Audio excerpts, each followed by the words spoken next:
Ciao, hola, ¿qué tal? Good day. Hello, everybody, and namaste. This is Sylvia Mordini, the founder of Alchemy of Yoga, and today our focus is headstand, Shirshasana. So we will follow a step-by-step approach. This is a very powerful pose, yes, but at the same time, it is contraindicated for many parts of our population.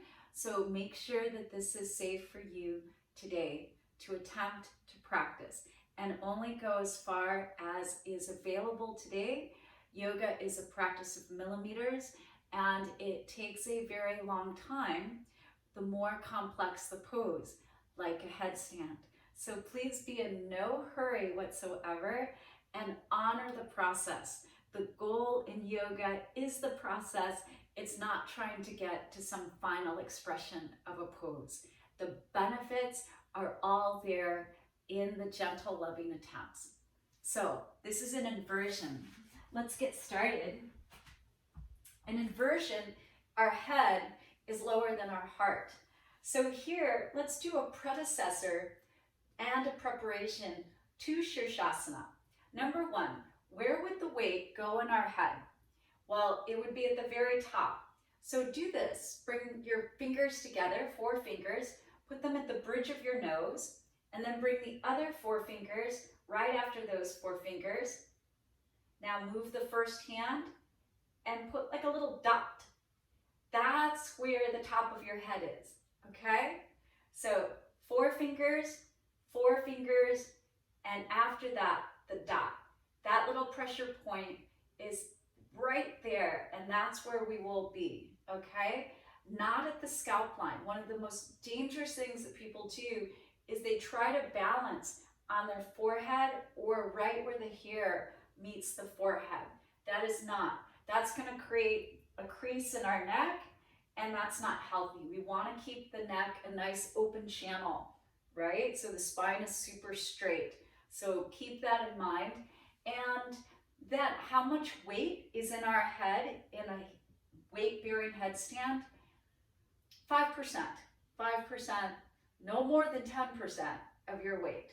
Where does the rest of your weight go? In your arms and your shoulders.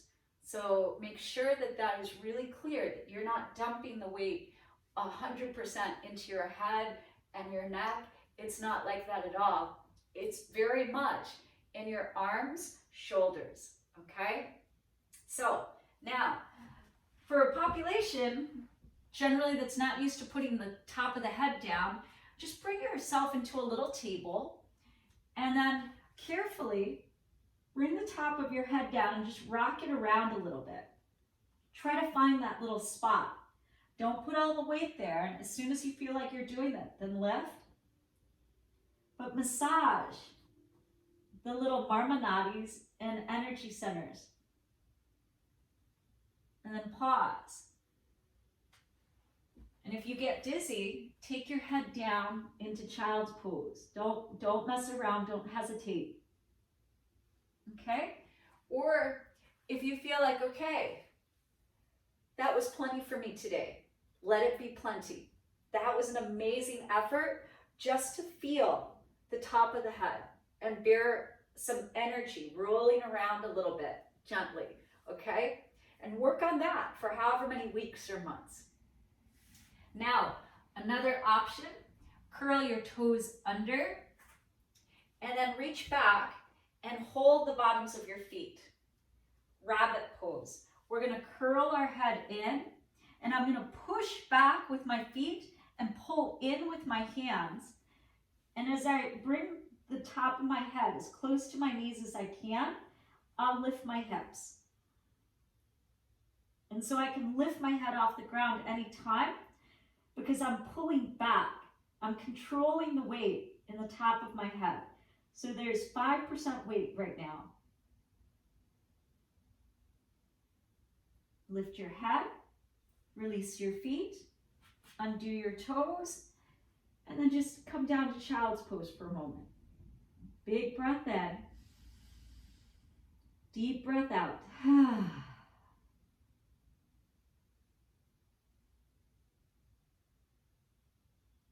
Okay. and then come up. So far, so good. So that's another stage. Now, what about the bind? Bind to the hands. Interlace your fingers and then bring the sides of your wrists to the ground. Now notice if your wrists are straight up and down, yeah?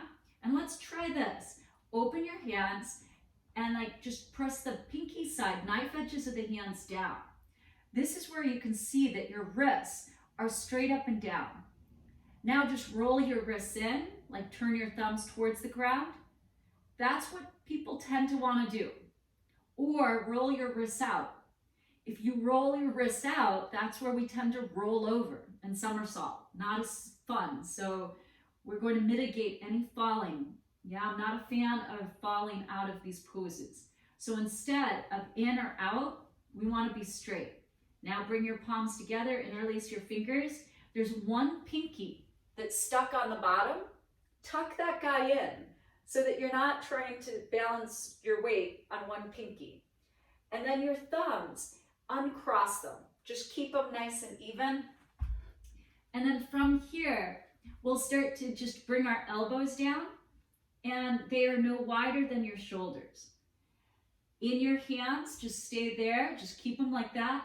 We're not going to put our head down this one. Curl your toes, lift your knees, and walk your feet in as close as is available. The head is not on the ground. I'm just trying to see that I have control and I have the ability to weight bear in my shoulders.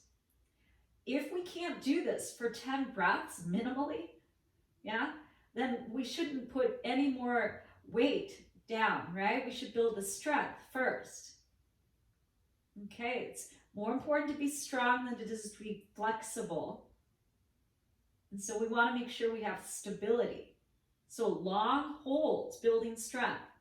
And this is already like a no-headed headstand. And now just bring the top of your head down and lift it up. Bring it down and lift it up. Bring it down as close to the inside heel of your hands as possible. Lift it up. Try that 3 more times. Up and down. Why this?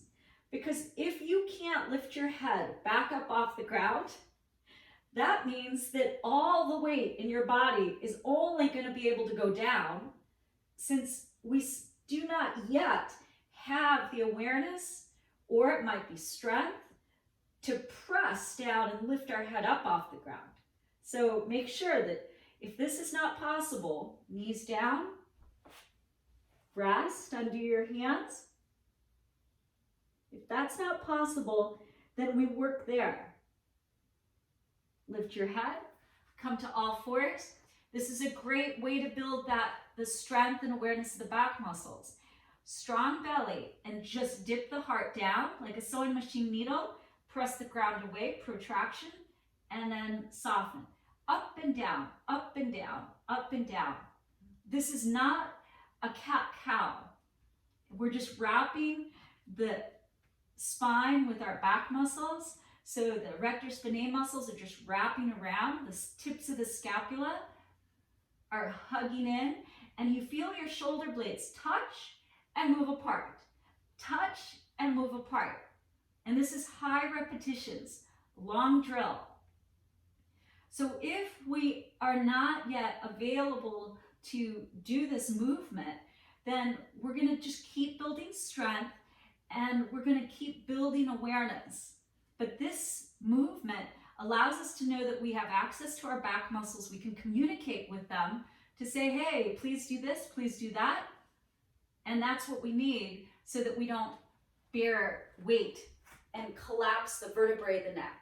Yeah, we want our neck to stay nice and long. So just make sure, okay, my back muscles, fantastic. All right, so the bind is this interlacing of the fingers, okay? Now, lots of different work that we can be doing to help make that possible. It requires some openness in our shoulders, like a forearm balance. So doing more forearm plank and forearm stand is really helpful to build the strength holistically that you need for headstand, because this position is then the same just with the hands bound, right? So you can see that, and you can see that here, right? Okay, now let's take it another step.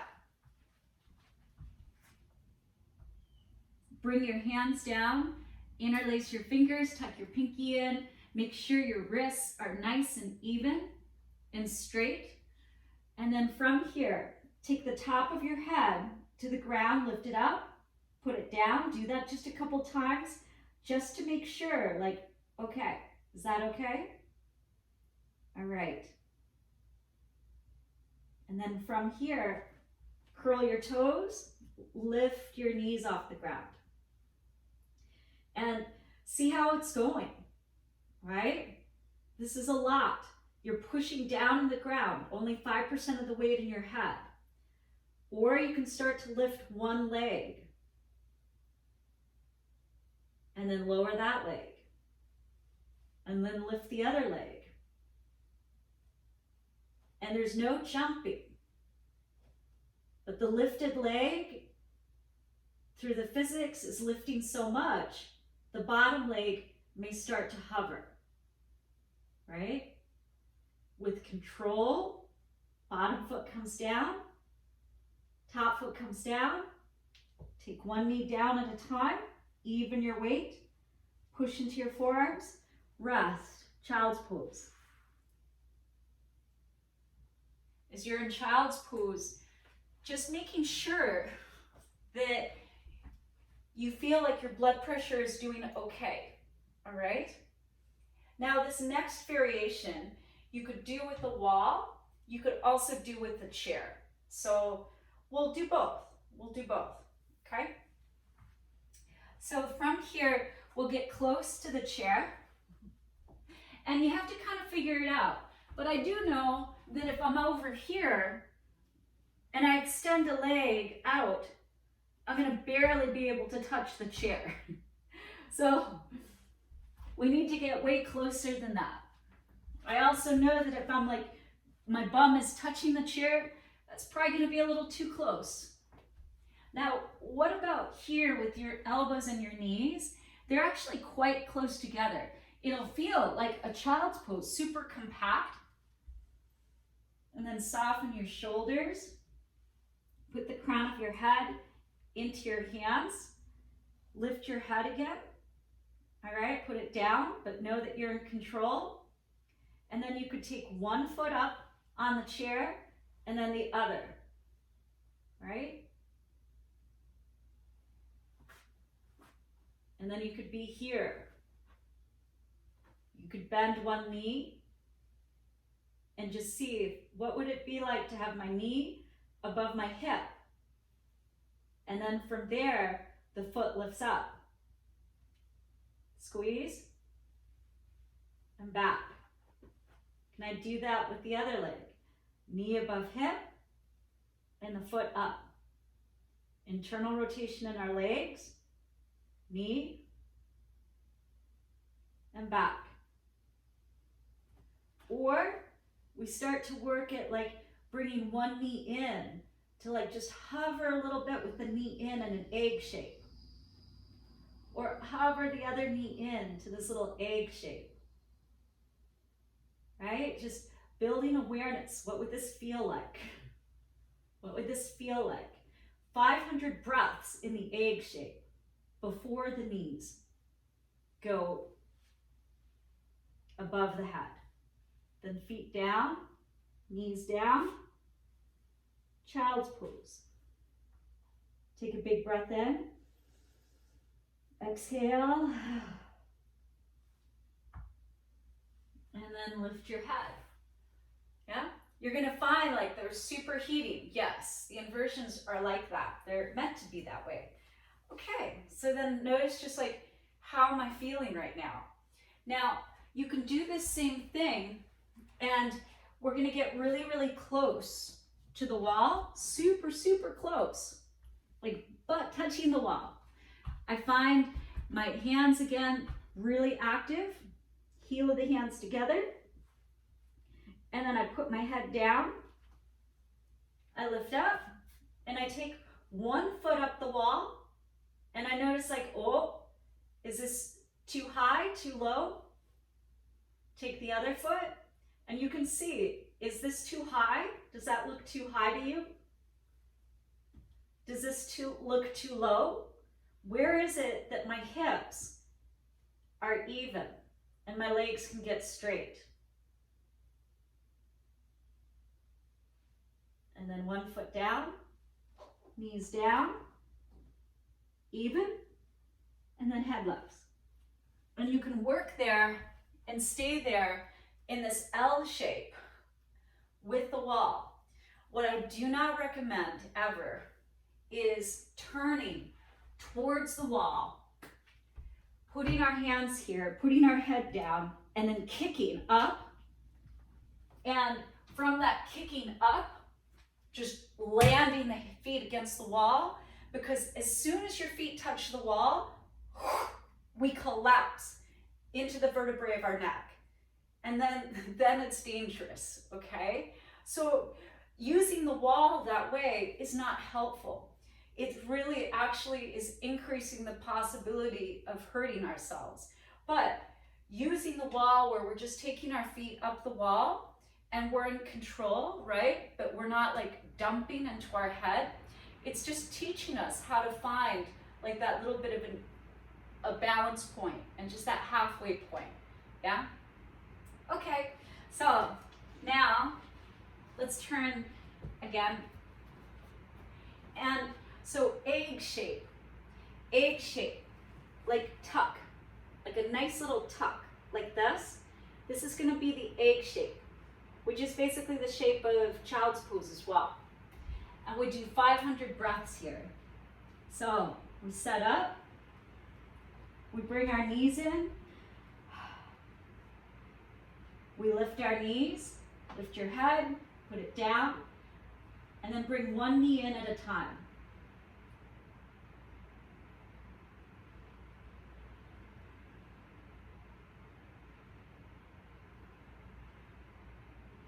This is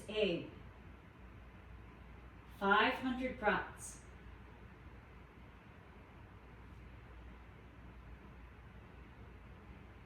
To come out, squeeze one knee, extend the other leg, and come out super slow. Walk your feet back, knees down, lift your head, child's pose.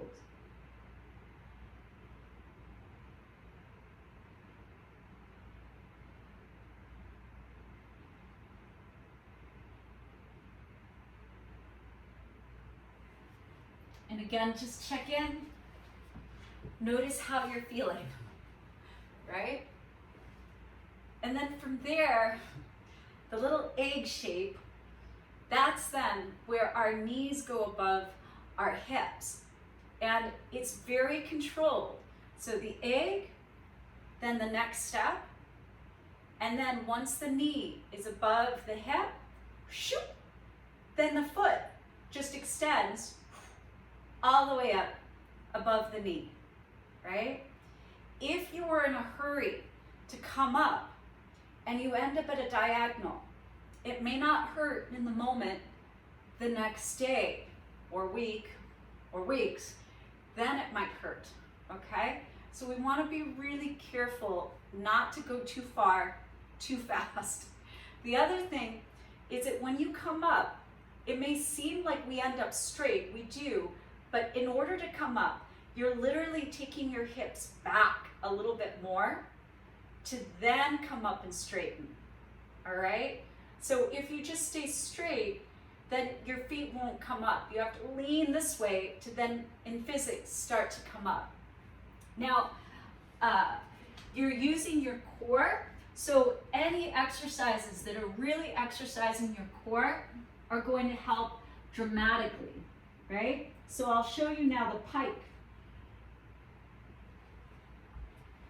So one way is you can be on the tops of your feet and press, press, press, and lift.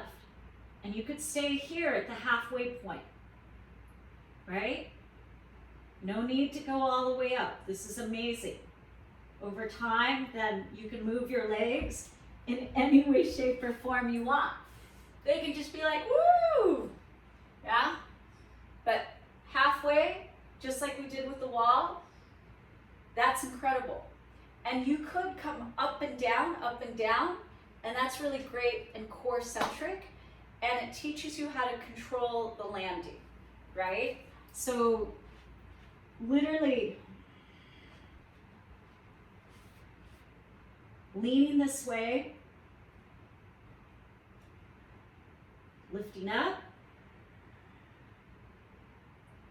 coming down, lifting up, coming down. And you could do it like 1 inch, a little bit, a little bit, a little bit higher, a little bit lower. In that halfway, there's all this range, just tiny bits, open all the way and then in, or just a little bit and in, or up and slightly down. Lots of different variations to just build the awareness so that you're always in control. And these are poses of concentration. You're getting all the benefits of being upside down, and just work where you're at. And with time, things will build. And at the end of the day, this is an amazing experience of just having our head lower than our heart. But there's lots of ways to get an inversion, including this one. Putting your feet on the chair.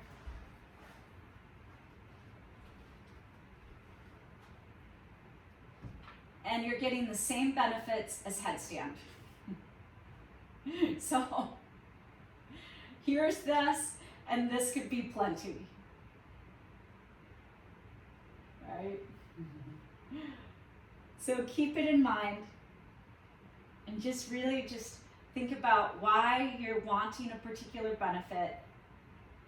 And if it's just to be good to your heart and to get your head lower and to reverse the venous blood flow, then you're doing it.